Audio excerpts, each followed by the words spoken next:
Hello everyone and welcome to this special series that the Policy Center for the New South is dedicating to post-earthquake recovery and reconstruction, post-earthquake response in general, and whereby we are collecting the expertise of partners from around the world on this sensitive topic. Today, I am honored to receive Mehmet Öğütçü, who is an expert, worldwide renowned expert on energy issues, with an exceptional and impressive 30-year track record in both business diplomacy and international negotiations. He has been member of the board of multiple companies and institutions across continents, and he notably served as an advisor to former Turkish Prime Minister and President Turgut Özal, that was in the late 80s to early 1990s.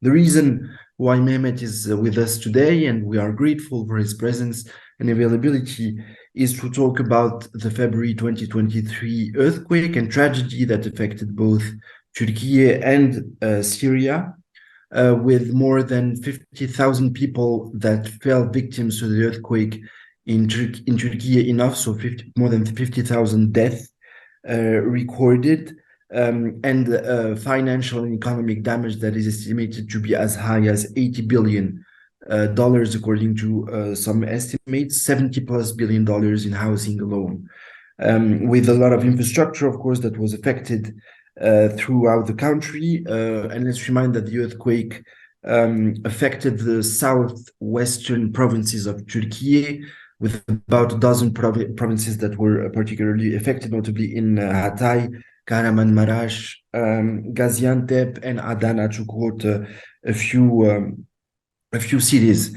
that our viewers might be familiar with. Mehmet, thank you very much again for joining us. Thank you. It's a great pleasure to be joining you. And what you are doing is a very much appreciated effort, because earthquake comes and goes everywhere in the world. Most recently, you experienced it in Morocco. And we felt very, very sorry for the lives lost and people injured and properties damaged. And therefore, your initiative to find out how best we can meet this challenge and prepare in the future for similar calamities, which will no doubt emerge again, because we have to live with earthquakes. What's important is how to prepare better for that and how to respond when earthquake occurs, and also afterwards. There's so much work to do, and I'm grateful for the Policy Center for the New South taking the initiative, and we are more than happy to share our experiences from Turkey. Thank you very much, Mehmet. Thank you for your words and thought. They are much appreciated. Maybe we could start the conversation by you telling us how everything unfolded, and notably what the experience of people there was, how they reacted to the shock, how it was in the days that actually followed. And I believe you have a first-hand witness of the catastrophe that you brought with us today, Yes. Yunus. Yes, Yunus Dalgıç is a very famous photographer here in London and in Turkey, and he was in the region. He experienced it firsthand, and also I wanted him to share his experiences, and because it's good for us to sit in our soft chairs and talk about it, but someone who experienced it and who has some ideas. So he will be coming to the picture now with you. Okay.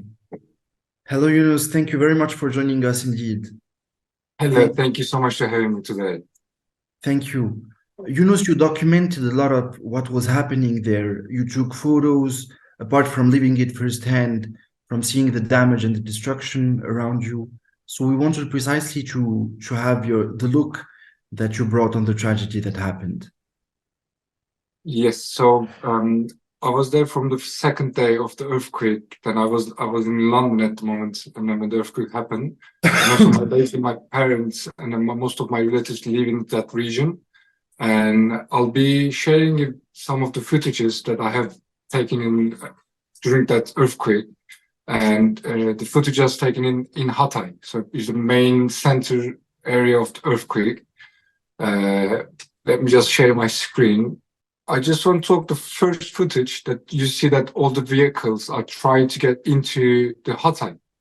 And the biggest issue is here that I just been witnesses. It took me at least 36 hours to reach Hatay from London.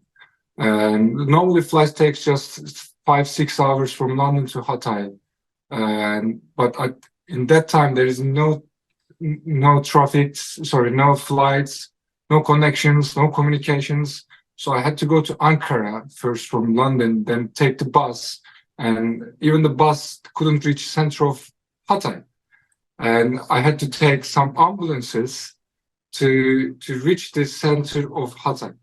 And that's one of the biggest issue that especially most of the governments they don't think about it when the earthquake happened. Because people, they try to make some helps. They are trying to bring it as much as food, as much as tents or generators to help people in Hatay or in earthquakes. But they just think it by themselves. And then there's millions of people, they think the same thing as every individual think the same thing. And then it gets a chaos. And that's also one of the biggest issue. It happened in a couple of first 4 days in Hatay. Most of the people waited lots of help, but because of the traffic issue, the governments or special like private or foundations, they took very hard to reach the Hatay. And many people who died in the first couple of days, the main reason because of the help take so long to reach the center of Hatay until the people get organized. And as you see, all the buildings are collapsed on video, on the footage. And it's one of the horrible scenario I have ever seen in my life. Because like I was seeing thousands of people trying to help, especially in this footage. You see like there's like 2 people trying to be saved. But there's almost 50 or like between 50 or 100 people trying to save. So there was lots of people and they don't know where to sleep. They don't know what to eat. They don't know where to start because of education issue. And it like in the 90s, Turkey had one of the biggest earthquake in Izmit. And also thousands of people died. And as a Turkish citizen, we might be more educated for these earthquakes. And what I see that still it takes like 20, 30 years if like the first earthquake happened and that the Hatay earthquake happened. And I can see there's education side also still missing because people, they don't know what to bring it with themselves. People, they don't know how to act if the earthquake happened. And we don't know when the earthquake gonna happen. In the morning or in the night, or people were so unlucky because they've been catched because of when they sleep. And some of the earthquakes happen during the day. I think as I know, at least 200 different earthquakes happen the same day. And some of them being catched. So for example, this photo is after the earthquake, after all of the things happen. And this is the graves of people who died in earthquake. No names. Some of the people, they didn't get any names. Some of the people didn't get any relatives. But the relatives being kept in the hospitals. So we have to be more organized and more specific actions we have to take it. That's the biggest things that can happen for the earthquakes and education. Thank you. Thank you so much. No, thank you really for sharing this, for sharing your testimony. I mean, it's really precious and very important to see how things actually unfolded on the ground. So precisely, Yes. Back to Mehmet, Yunus just mentioned the demonstration, the massive demonstration of solidarity that happened. I think after the earthquake, that was one of the most striking traits. How can you actually organize a response, and how can you make sure that the government, international partners, civil society, and just normal citizens wishing to help can coordinate? And we remember that this is actually something that was in part, let's say, reproach to the government, and that brought attention, at least. Of course, given the scale of the destruction, any response would have been very difficult. But how did things organize in the first days? And how did they? Well, I think I just want to follow up from, pick up from what Yunus said, actually. And we have witnessed so many earthquakes in Turkey throughout centuries. We remember, of course, the ones in recent history, and most devastating was one in Izmit. And we said during that time, I remember very well, we will never allow this to happen again. Unpreparedness, so much loss of life because of the lack of coordination, because of the amateurish way we handled it. We said we will never let this happen again. And it happened. In the recent earthquake in February, as Yunus said, there was a total disarray, and government, local authorities, civil society, international organizations couldn't pull together all their resources and direct it effectively to the rescue and the reconstruction. And the first few hours are critical, let alone the days, for saving lives of people. What we saw is, first of all, we saw the long queue of cars, trucks, long carriers, in order to carry rescue and food and other material. They couldn't even reach there because infrastructure also collapsed. What can you do?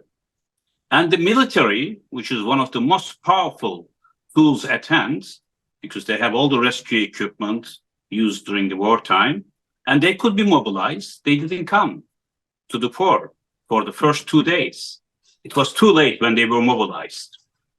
And the other thing I think about the international assistance, there was an outpouring of assistance coming from all around the world. People were so much touched and they wanted to help. And as far as from Nepal to Canada, South Africa, Morocco, Russia, you name it, everybody was there. But how to coordinate them? The logistics were also failing significantly. They would fly to one of the international airports in Turkey. Then reaching the region was a hell. So I think one lesson we learned again and again over the past few decades, not only from the recent earthquake, is when infrastructure collapses, everything else collapses. No matter how much aid you have, how many people willing to be mobilized, but you can't reach to those who are in urgent need. And therefore, I think we have to think about it. From the moment earthquake takes place, how we can make sure that a quick infrastructure, at least the basic roads and airlifting, you name it, should be in place in emergency preparedness. Do lots of drills, trainings, exercises to make sure that it really works. Once you have the infrastructure in place, then what are the priorities?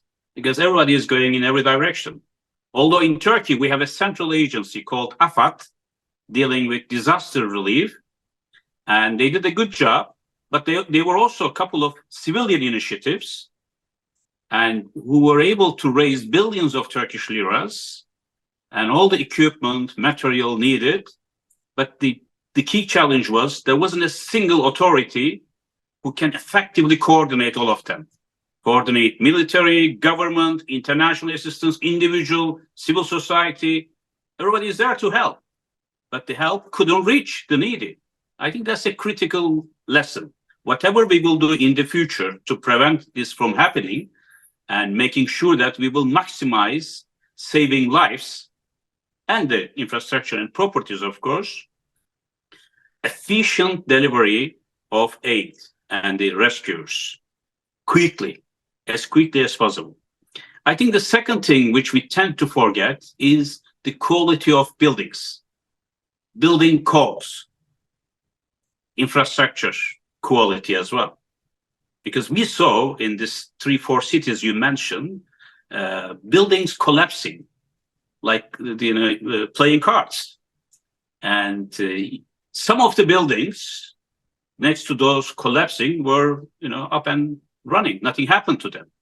So the quality of how you build the buildings and how you enforce building codes, enforce is critical.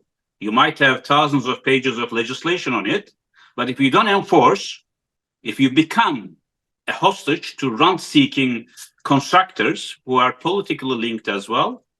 And then whatever you do, nothing will happen. So I think, as happens in Japan, I think that's one of the best practices in the world, where so many earthquakes are taking place, even people don't notice it because the buildings are very strong and standing against all kinds of tremors. So I think that's a critical lesson in that regard. And I also want to mention that what also I think our friend Yunus mentioned, education, enhancing awareness of the people. Because at the end of the day, you are alone when earthquake takes place. If you want to save your life or your beloved ones around you or your neighbors, you have to know what to do. Many people didn't know. I mean, in one of the previous earthquakes in Izmir, I experienced it myself in my country house in Çeşme. There was an earthquake. I feel myself educated and well aware of these things, but I didn't know what to do. I didn't know where to escape and how to get my family out of the house. And I experienced this shock. Therefore, I think we need to educate people, train people. This is something that will happen, once in a while. It's a continuous education because we never know when the earthquake is going to strike us. And education, increasing awareness, what to do before, during, and after the earthquake. Still, not many people know about it. And we are expecting a series of major earthquakes in Turkey in the coming months or years, especially Istanbul, a city of 25 million. If there's an earthquake there, that's going to be one of the worst in the world because, I mean, when you see Istanbul from your plane, it's a mess. I mean, if the infrastructure falls there, collapses there, nobody can help Istanbul. Roads will be closed, railways damaged, airports will be unable to use, and the roads you cannot enter even if you want to go. So, of course, in Turkey, after the earthquake, we had a series of government actions, civil society, local governments, trying to strengthen the buildings now. But whatever you do, I think it will be minuscule to compare to the scale of the magnitude of the challenge that we have in hand. So therefore, the more we do, the better. Of course, we cannot solve all the problems overnight, but I think for government, military, civil society, companies from international community, before everybody else, we as individuals should take responsibility in that. And I think that's one of the key lessons we learned. And also learn from the best practices. Japan is number one in this regard, we know. US also was damaged, as you remember, in San Francisco earthquake. They couldn't do anything about it. And in UK in the past we had. Therefore, it is inevitable. It's a natural event. Earthquake happens. There is little you can do to prevent it, except you can get some early warning signals. Today's science, especially artificial intelligence, will help us to diagnose what's coming and then prepare accordingly. There was a Dutch scientist, I remember very well, a day before the recent earthquake in February, he warned there is going to be an earthquake in that region. These are the fault lines, earthquake fault lines, and it's going to happen. There is some movement there. We don't take him even seriously. So even if we listen to him, the voice of science, and damage could have been perhaps limited. It's very clear the point that you make. First, so there is this layer of research, right? So at the international level, maybe investing in research about how to develop early warning systems before even implementing them, actually, just knowing whether we can be more accurate in the way we predict the seismic episodes that might happen. And second, education to spread awareness.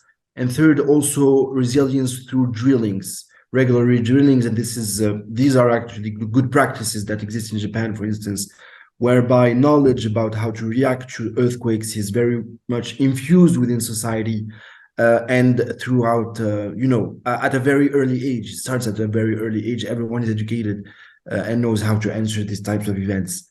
I would like to still ask you about the response, because You said there was delay in terms of mobilizing the army, which was the best fit actor to answer because of its ability to deploy in difficult terrains, because of the various equipment and knowledge and experience that it has in terms of deploying in risky and difficult situations, experiencing mass destruction. But the coordination part is something that I'm very much interested in. Because at first we understand why chaos, a lot of pressure, notably on the presidency, and Turkey is a very centralized country. All that could have contributed not to coordinate efficiently. But as days went by, and although you made a very clear point, an important one, that the early hours and early days are very important, as days and weeks went by, do you feel like there was an improvement in terms of the pooling of resources that you mentioned? And do you think something could have been learned there? Yes, I think we learned our lessons. There's no doubt about this. This was a huge human tragedy, and but we learned our lessons before in the Izmit earthquake as well. Things like this we easily forget after a couple of months. We mourn for the people that we lost, properties, repaired and renovated, rebuilt, and then we forget about it until the next earthquake. Unless there's a huge pressure coming from the public, because politicians are interested in their re-election, every 4 years. This requires billions of dollars of investment. As you said, Turkey lost so many people in the recent earthquake. Official figures around 50,000, but unofficially it's much more than that. It's higher amount of people. And then also, I think the damage to the economy was more than $100 billion. And it contributed to the current economic fragility in the country. It's not easy to recover from that. And I think there are two efficient organizations in Turkey. One is AFAD, it's official. It has huge resources in its hands and disposal. Then the other one is Red Crescent, which provides temporary shelters and the food and what you have. They're also very powerful civilian authorities. And the government was worried a bit in the beginning because too much centralization is not good either. You said Turkey has a strong central government, centralize everything. But, if you manage everything from the headquarters in Ankara, and you will fail. You need to have very strong local disaster organizations, because we know where the default lines are, where the earthquakes will take place. More or less we know. If you look at the earthquake map, it's quite obvious.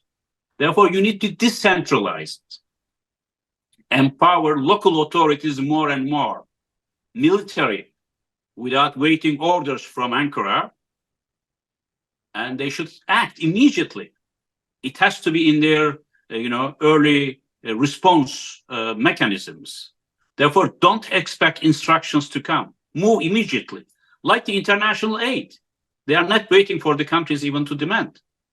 So they prepare it and send it. Then it's up to the receiving country, where we have also a problem. In my personal opinion, the saving people, rescuing people in earthquake situation is a human rights issue. Everybody has the right to survive and live.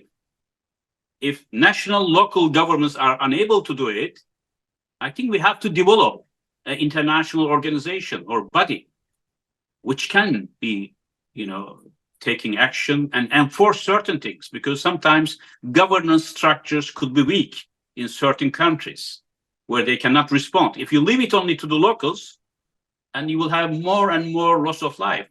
Perhaps an independent, powerful, perhaps authorized by the United Nations, an organization which can be equipped financially, technically, and human resource-wise, could immediately intervene with all the equipment and knowledge that they have, so that there will be less loss of life and properties and infrastructure in this regard. So going forward, now I think we have clear plans about how to respond, but it's so good to write it on paper, but in reality, how it's going to work.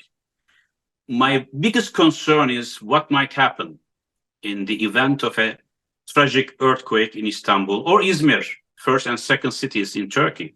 So crowded, infrastructure is so, disconnected, so weak building codes, not efficiently enforced, although government and local authorities are making every effort now to consolidate them. And also effective collaboration with international bodies and other countries happy to help and happy to be donor for reconstruction as well.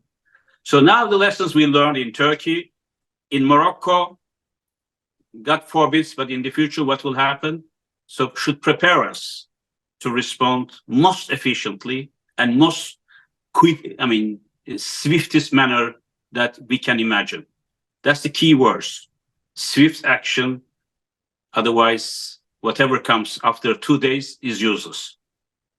Right, exactly. Okay, so from what I infer from the very important things that you were just mentioning, first, contingency planning, second, an ability to act swiftly, third, to coordinate notably with international bodies, and fourth, within the countries, the ability to also have decentralized systems.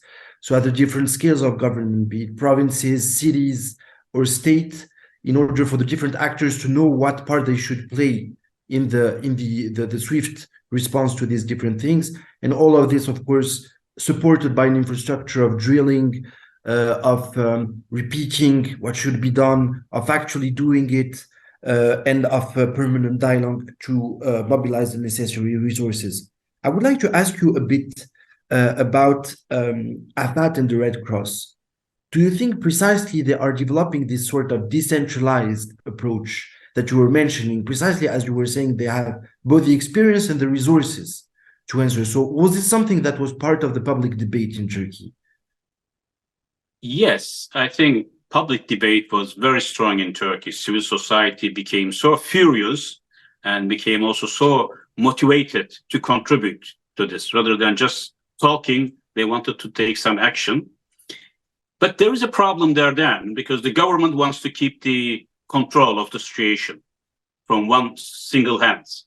And when you have different organizations, especially from the civil society, trying to help, and the government wants to control them as well.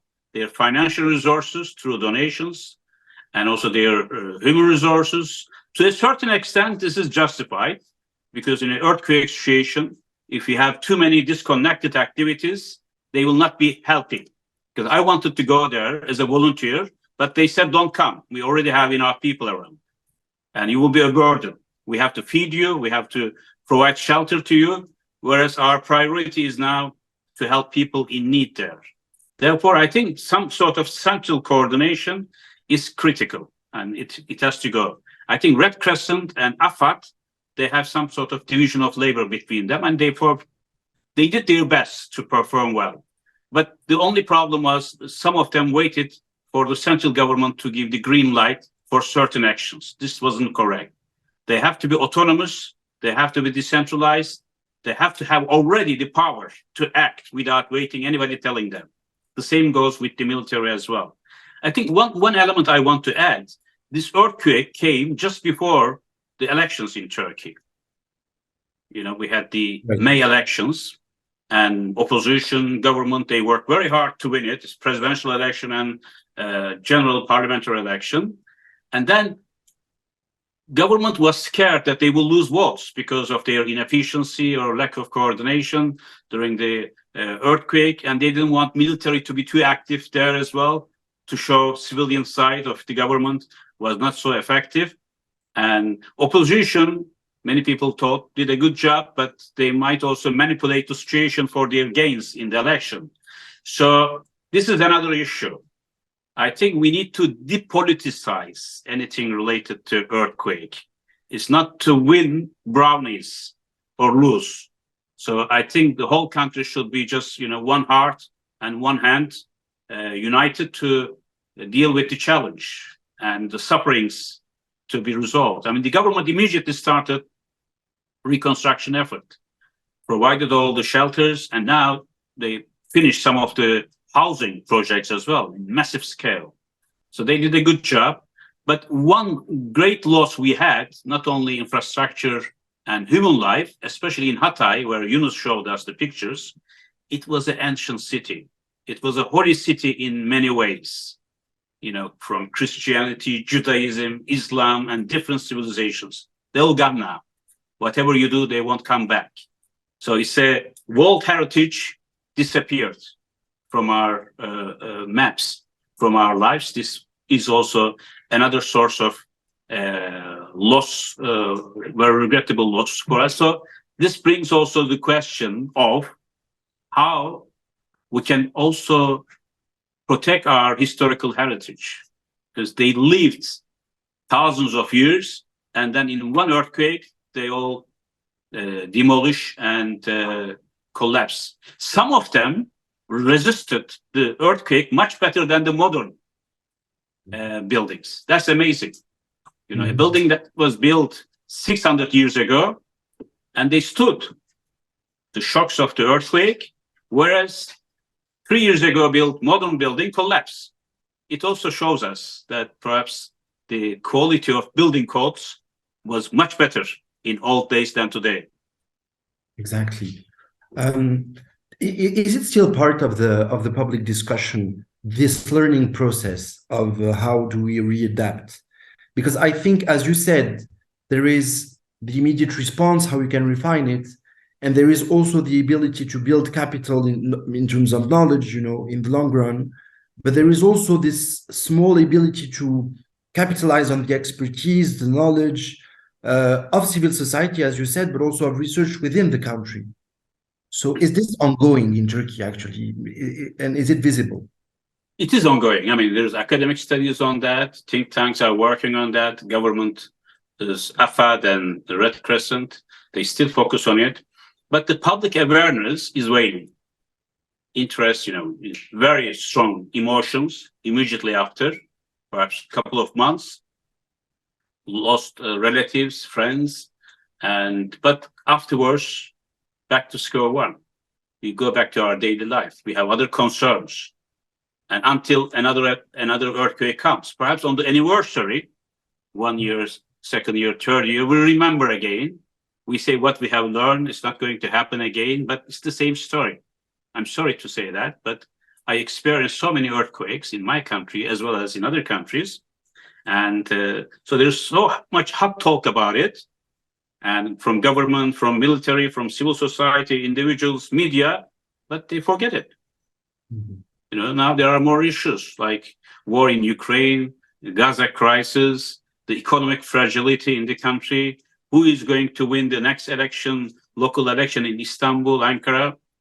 In the election campaign, there is no mention of earthquake. Amazing. Although it's the #1 threat to everybody's life and properties and infrastructure, unless it comes again and hits you, nobody remembers. Seriously. Of course, here and there are studies going on, there are drills made, but I don't think that they are commensurate with the magnitude of the risk that we are going to face.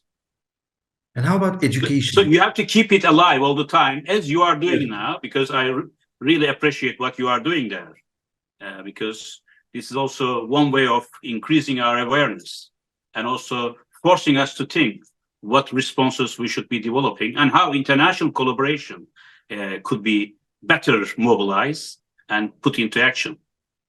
And how about education? Because this is something you mentioned a lot. Do you see, for example, curricula being changed, concrete offers on the table being made in that regard, notably for, you know, at every age in reality, because it applies to the workplace, it applies for infancy, it applies for every part and parcel of society. So was there progress made in that regard? I think now, I don't know whether it's put into the education curricula, but it must be from the primary school onwards, and at least 1 hour a week, there should be a lesson to students so that it will be instilled in their minds at an early stage. That's the earthquake we experienced. That's the things which will happen. Show even the photos and videos. And then increase awareness that we have to do something about it. If it happens, how we should be reacting, we should be protecting our own lives as well as our family and friends and neighbors.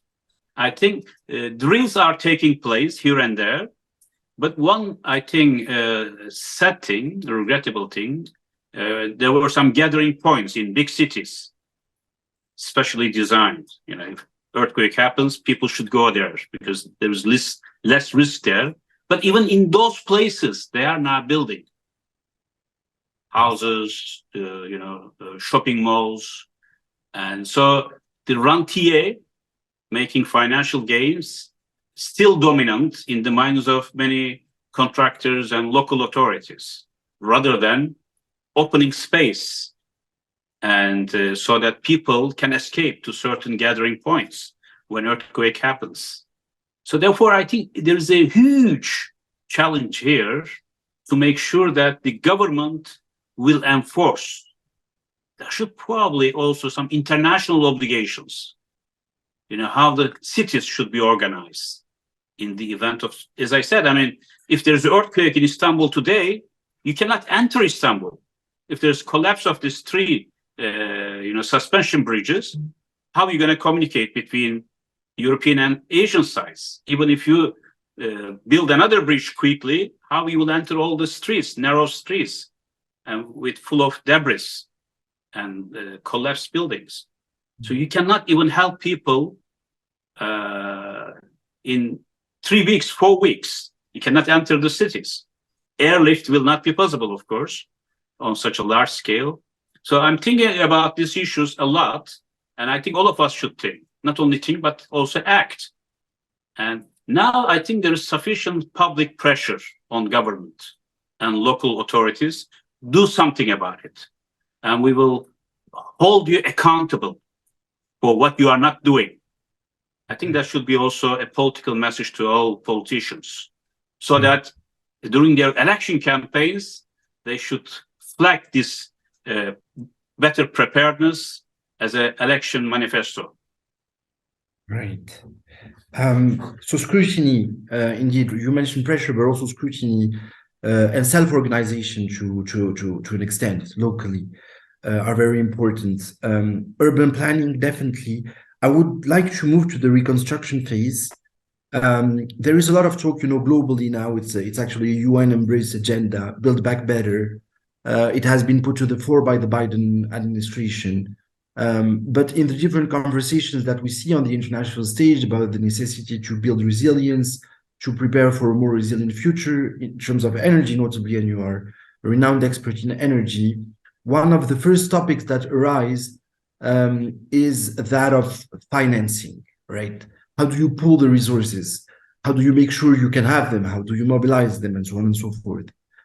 You mentioned that Türkiye already started the reconstruction phase. Maybe to start with that question, the financing of the reconstruction phase, and how is it moving forward? So was it, I guess it was state-funded, right? Or did insurance companies also play a part? If it was state-funded, I guess it was the state budget. I mean, I'm really curious about that and how it's moving forward so far. Well, that was the biggest trouble we had. Initially, of course, there was an outpouring of international assistance. Also, individuals domestically contributed huge amounts of money to the pot so that it can be used in the reconstruction effort. So government used them. First, the international assistance, and then the money donated by the individuals. And of course, state funds had to come into picture because the challenge is so big. With the private and international money, you can't do much. It can just kick off the process, perhaps. And Turkey was not financially so sound because central bank reserves were so low, even in minus, and the huge deficit in budget, and inflation rate is very high. Foreign indebtedness is also very strong. So under such a circumstance, you also have limited resources. And also your resources, for education, for infrastructure, for defense, and what you name. And in the pot, there is little left for that, but it's a humanitarian disaster, so you have to cure it. And you can't do it, cannot wait another 10 years like infrastructure. You can hold the building of bridges or roads for another 10 years if necessary. But for the human needs, starting with the housing, water, electricity, food distribution, you have to do it quickly. I think it's a world record that Turkey, in the first anniversary, managed to heal the wounds very quickly in that regard, in terms of housing, spending so much money from the budget, despite the fact that it was already in red, and use also some insurance money, of course. But countries like Turkey, insurance system is not so well developed, and so it's easy for you to pay insurance premiums, but when it comes to claim, and they always create difficulties, like in your cars or health insurance, they always create difficulties. But I think it's in the right direction, moving on, and Turkey managed to pull together them and gave priority to those in need from the earthquake regions. There was also another problem we faced. Many people who were able to afford fled the earthquake region. I remember that so many families came to where in Turkey I have a country house in Çeşme, Urla, Istanbul, Ankara, Adana, and Mersin. So some of the surrounding provinces, as well as the big cities, attracted so much earthquake victims fleeing from the region. And they didn't go back, some of them, because still lots of work to be done in terms of infrastructure and housing, and the quality of life will never be the same in Hatay, for example, and in Gaziantep and others, no matter how much work you to repair and restore life there. It will take years. Yes. But I think government has done a good job for political reasons as well, lecturing and what you have, but also, although they were late in the beginning, afterwards, I think they took full control of the matters and responded quickly to the reconstruction. In that regard, they were successful. Okay. That's a very interesting point indeed. So the people, fleeing to other cities, sometimes settling to other cities. And another thing that I infer from what you're saying about the government having its budget in the red and so on and so forth, is that maybe a particular effort can be done in a destroyed area to make sure that it's built back better, precisely. But that's not necessarily financially something that is doable for a city like Istanbul. So therefore, if, God forbids, an earthquake was to happen there, we would primarily count on the population to self-organize. We cannot actually rebuild Istanbul. Or what do you think about that? The possibility to rebuild parts of cities, the most vulnerable ones, maybe prioritizing some quarters. I think it's happening already, and the municipalities and government are providing subsidized credits for buildings to be strengthened, structures to be more solid and resistant to earthquakes. It's happening, but in a city of 20+ million, and whatever you do will be, of course, still minuscule. It's a huge effort. If an earthquake happens in Istanbul, God forbid, and I think the rescue efforts and reconstruction will be very difficult. It's going to be a totally different Istanbul, not today's Istanbul. And still, I believe that the old buildings from Byzantine and Ottoman times will survive, as they did throughout centuries, and the new buildings will collapse.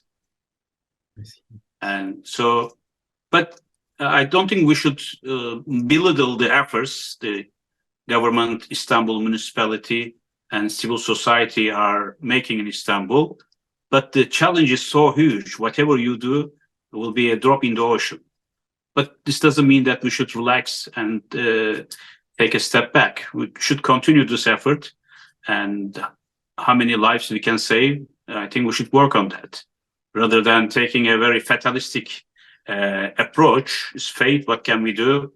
God helps us. No, you have to work on it hard to prepare. As I said, I think the government's role will be, no matter what they do, quite limited in Istanbul if infrastructure and the buildings collapse. So individuals should know what to do. Right. And now I see many white-collar professionals in Istanbul very aware of the risks they are leaving Istanbul. They are relocating to some coastal towns, leaving behind their jobs and their wealth and whatever, and they want to move to areas which will be less affected by earthquake in a very conscious decision, leaving behind all their careers and whatever they have built in big cities. And this already happened. There was a huge migration of middle class, upper middle class families to Bodrum, Çeşme, Urla, Izmir, Ayvalık. These are the parts. Even they are in the earthquake zones, they will be less affected because there isn't such congestion of people and buildings. You can take measures there. Mehmet Öğütçü, thank you so much for having joined us and for all your insights. Thank you, Yunus, as well. Thank you for sharing your experience and testimony. Thank you so much. It was really precious. Pleasure. Pleasure. Thanks for taking the initiative again. Thank you very much.